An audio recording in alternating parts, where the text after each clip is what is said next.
there! As you can see, we are not out in the wood yard today. We are in the shop working on the Wolfe 17 RS. Wolfe Manufacturing recommends that you change the motor oil after the first 10 hours of use, and we happen to have 10 hours on this motor. Not only are we going to change the motor oil, we're going to switch it to a full synthetic motor oil. After we get the motor oil changed, we're going to take a look at the air filters. This GX270 9-horse motor has a two air filter system. It's got a foam outer filter and a paper inner filter. This is the air filter housing right here. It's very easy to get into, very easy to look at. It's not a big deal at all. After we get the air filter put back together, we're going to go ahead and take a look at everything else. We're just going to do a quick visual inspection for any signs of premature wear. We're going to check the push block slides for wear. We're going to get the motor fired back up. We're going to check the main valve and the auto cycle valve for proper function. And then after that, it's ready to go back out into the wood yard and split some more wood. The first thing we're going to do is a quick visual inspection. We're going to look for three things. We're going to look for motor oil leaks. We're going to look for hydraulic fluid leaks. We're going to look for excessive wear on the beam and the slides. Also, if there's any excessive buildup of wood chips, sawdust, anything like that, we're going to make sure we get that stuff cleaned out. So let's go ahead and take a look at it for any sort of leaks. We're going to look over any place that there's a hose connected, the pump, all of that stuff. Wolfe Manufacturing does an excellent job of routing these hoses where they're not touching each other, they're not touching any part of the machine. You're never going to have any chafing or wear issues, which can be an issue with hydraulic hoses. If you've ever ran anything with a lot of hoses, it can be a problem. So as I can see, I keep this machine on the cement inside. There's never been a drip below it, so I'm not too worried about it. We are going to just do a quick look. No leaks anywhere. Nothing leaking down here. Everything looks good. I have already warmed up the motor. I brought this machine outside and I ran it for about 10 minutes to get the oil warmed up. Warm oil drains easier, and all of the oil will drain when it's warm. We're going to get a catch pan underneath of it, and let's go ahead and get the oil drained. Let's go ahead and loosen up this drain. That was a little snug. All right, it's very easy to unscrew.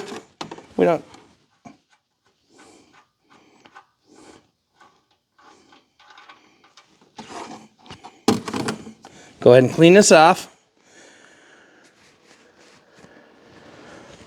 Set that on a clean rag. We're going to keep the motor oil right where it is. It's pretty clean looking.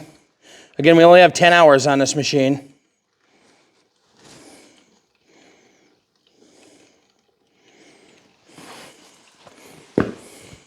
The Honda GX270 has a motor oil capacity of 1.16 quarts. So there's not actually that much oil in it.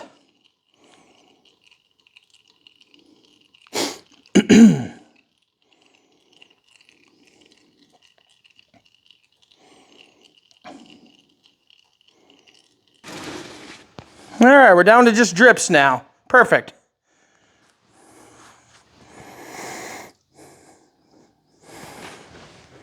Let's go ahead and visually inspect the drain bolt. Make sure there's no nicks or anything on it that could develop into a slow leak. This thing doesn't even have a washer on it. It just seats flat against this guy right here. That was the washer. Don't do that. Now I got to dig that thing out of there. Oops.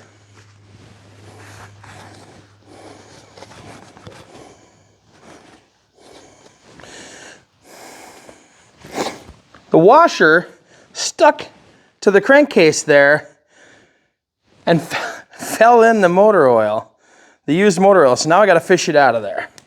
All right, let's go ahead and see if we can see it easy enough. There it is. No big deal. Let's go ahead and get that cleaned off. Just an aluminum washer. There's a little groove right there where it goes up into. Get that back on the bolt. Everything is good. Now that it's done draining, we're going to go ahead and wipe this off. Get this guy back in. And once we get it started, we're just going to screw it in finger tight. Then wipe it down one more time. Get this all wiped off good. All right. Honda recommends 13 foot-pounds of torque on this. We're not gonna get the torque wrench out. Just don't overdo it. It needs to be tight, but it doesn't need to be like He-Man tight. There we go. All right, looks good. One last little wipe. All right, this thing takes 1.16 quarts of oil. Let's go ahead and get the motor oil. First thing we're gonna do is 1 full quart.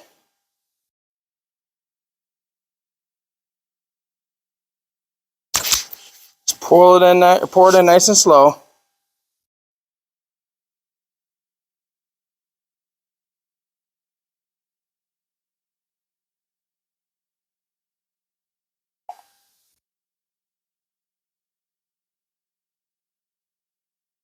All right, 1 quart is 32 ounces. We know we need 2.56 more ounces of oil. So let's go ahead and take a look at our handy dandy little chart here. We need 2.5 more ounces of oil to get to 1.16 quarts. I made a little mark on there so I know right where we're at. There it is. Let me put it on a level surface, make sure. There we are. Let's get this funnel cleaned off. We'll double check it with a dipstick.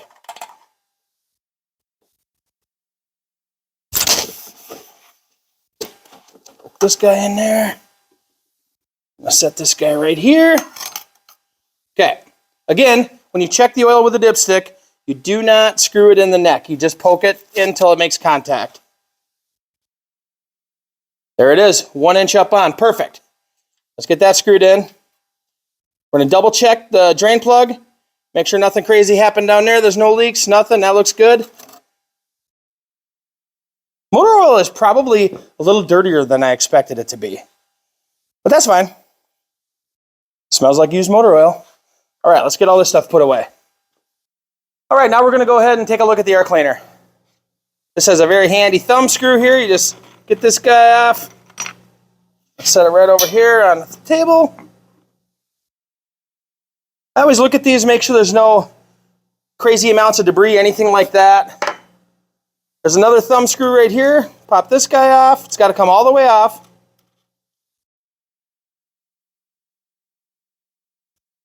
Set this guy on the beam, and then both filters come right out. All right, let's look in there. Pull this off. There's nothing anywhere. Everything looks good. It looks very, very clean, which we would expect with 10 hours of use. As you can see, the paper filter is perfect. It's super clean, no issues. We don't even have to blow these out with compressed air. I'm gonna put them back on. Make sure it's seated all the way down. Go ahead and grab that thumb screw right away. Get that threaded on. Again, this is something that just needs to be tight, doesn't need to be cranked down He-Man style. Put this guy back on. And then this thumb screw. Don't want to cross thread it. There we go. Now that we checked the air filters, we've changed the oil, switched it over to a full synthetic. Let's go ahead and get it started up and check the main and auto cycle valves for proper function.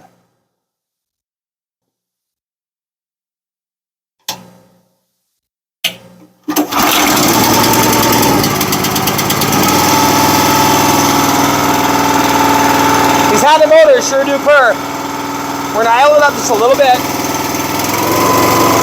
Go ahead and check the main valve.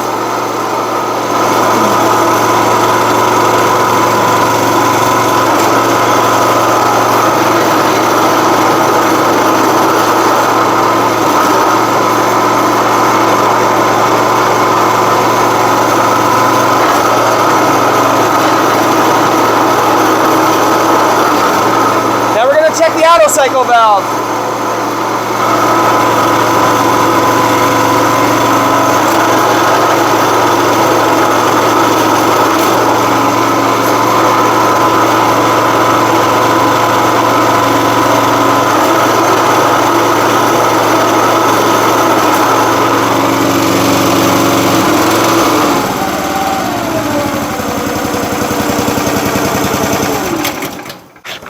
Now that we got the motor oil changed, the air filters inspected, we checked the push block slides, we checked the valves for proper function, everything's working great.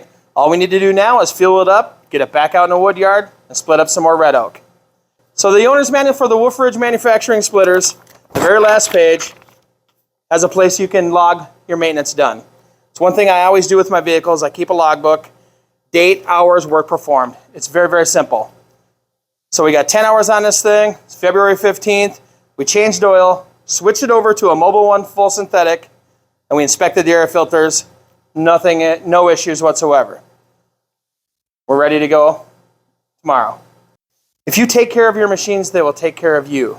You spend a lot of money on these things, so why wouldn't you do the proper maintenance for them? See you guys out in the wood yard.